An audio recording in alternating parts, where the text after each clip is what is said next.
Good morning students, I am Rashmi Kathuria from Maharaja Agarsen Senior Secondary School Hisar. Today we are doing mathematics of class 8th. Continue with exercise 3.3. In question number first, given a parallelogram ABCD, complete each statement along with the definition or property used. हमें ये कहा है कि ABCD एक parallelogram given है, हमें कोई जो भी डेफिनेशन या प्रॉपर्टी यूज़ होती है उसके साथ ये स्टेटमेंट्स कंप्लीट करनी है। सबसे पहले AD किसके इक्वल होगा? BC के। क्यों? क्योंकि opposite sides of parallelogram are equal.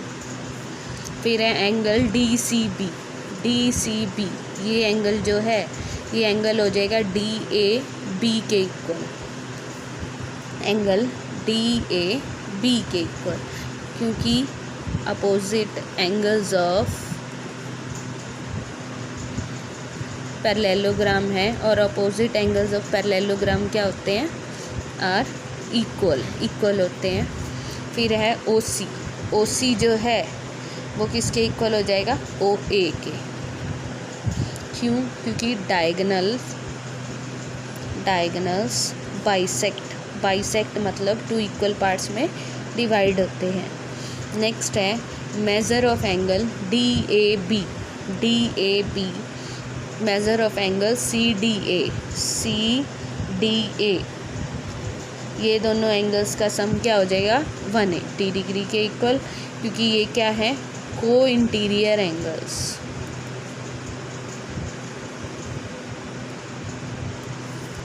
Consider the following parallelogram. Find the values of unknown x, y and z. x, y और z की वैल्यू फाइंड आउट करनी है।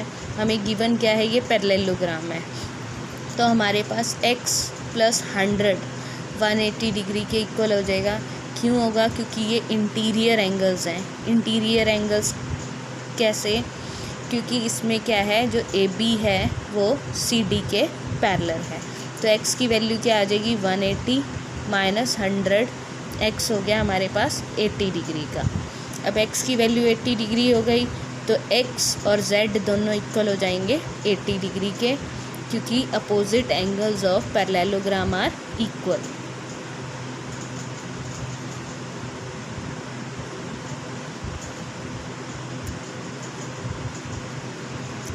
ऐसे ही y जो है वो किसके इक्वल हो जाएगा? 100 के इक्वल हो जाएगा, क्योंकि opposite angles of parallelogram are equal. इसमें भी हमें x, y और z की वैल्यू फाइंड आउट करनी है। सबसे पहले x 90 डिग्री के इक्वल हो जाएगा, x = 90 डिग्री। ये हो जाएंगे vertically opposite angles and vertically opposite angles are equal. अब ले लेंगे ये ट्राइंगल, ले लेंगे ये वाली, इसमें क्या हो जाएगा? x + y + 30 degree = 180 degree by angle sum property.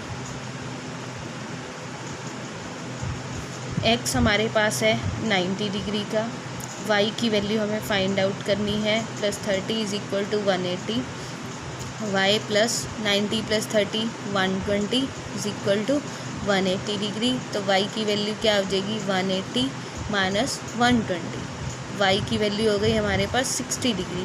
अब y और z दोनों क्या हो जाएंगे? इक्वल हो जाएंगे, दोनों इक्वल टू 60 डिग्री। ये हो जाएंगे alternate interior angles and alternate interior angles are equal.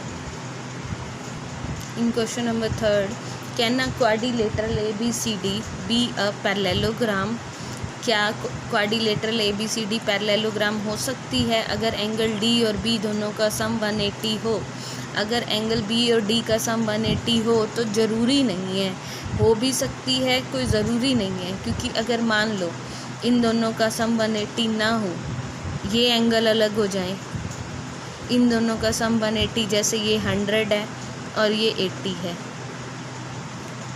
और ये 90 है और ये 90 है, ये क्वाड्रिलेटरल तो है, सम 360 तो बन रहा है, पर इसमें क्या है कि अपोजिट एंगल इक्वल नहीं है, इसलिए ये ज़रूरी नहीं है।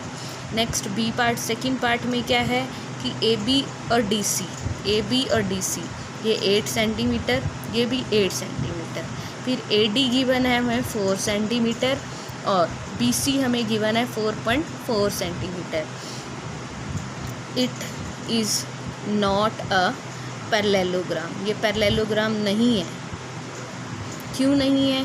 क्योंकि opposite sides of parallelogram are equal, क्योंकि अपोजिट साइड इक्वल होती हैं, पर इसकी अपोजिट साइड इक्वल नहीं है। ये 4 सेंटीमीटर है और ये 4.4, इसलिए ये पैरेललोग्राम नहीं है। अब थर्ड में दे रखा है कि एंगल ए जो है वो 70 डिग्री का है और एंगल सी जो है वो 65 डिग्री का है। क्या ये पैरेललोग्राम है?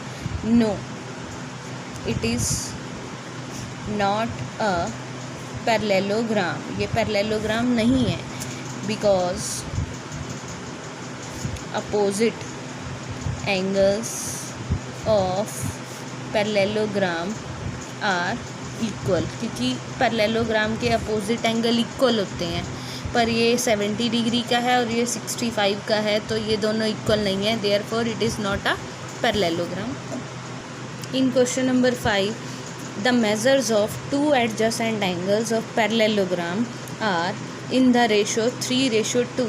एक पैरेललोग्राम है, एडजेसेंट एंगल्स हो जाएंगे, अगर ये एंगल लेंगे तो दूसरा ये हो जाएगा, अगर ये 3x है तो ये 2x हो जाएगा और ये भी 2x, और ये अपोजिट एंगल इक्वल होते हैं और अपोजिट साइड्स इक्वल होती हैं। लेट, सबसे पहले हमें गिवन है ratio of adjacent angles. Ratio क्या है हमारे पास? 3:2। तो लेट फर्स्ट एंगल ले लेते हैं हम। लेट फर्स्ट एंगल हमने ले लिया 3x, अगर ये 3x है तो ये भी क्या हो जाएगा? 3x।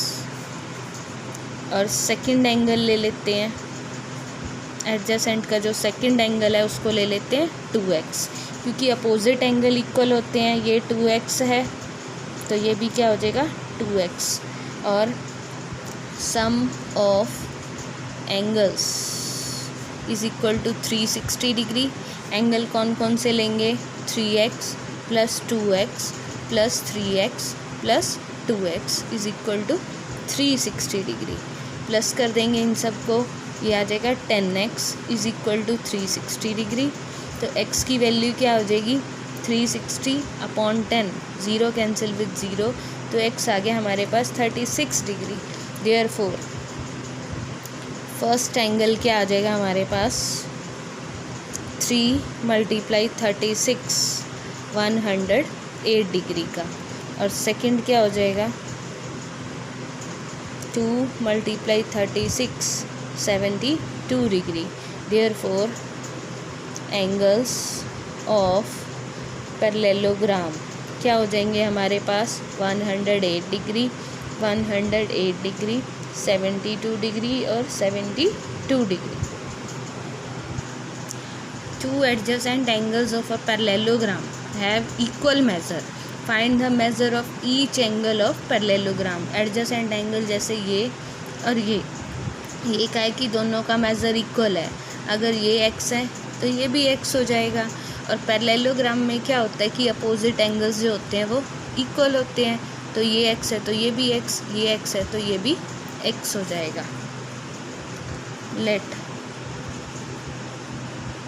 adjacent angles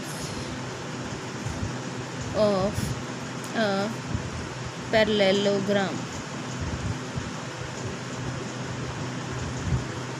each measures x, तो सम क्या हो जाएगा? सम ऑफ एंगल्स क्या हो जाएगा हमारे पास? 360 डिग्री। तो क्या आ जाएगा? x plus x plus x plus x is equal to 360 degree. 4x is equal to 360 degree. 4 उधर डिवाइड में चला जाएगा तो x की वैल्यू आ गई 90 degree. Therefore, each angle of parallelogram equals to 90 degree.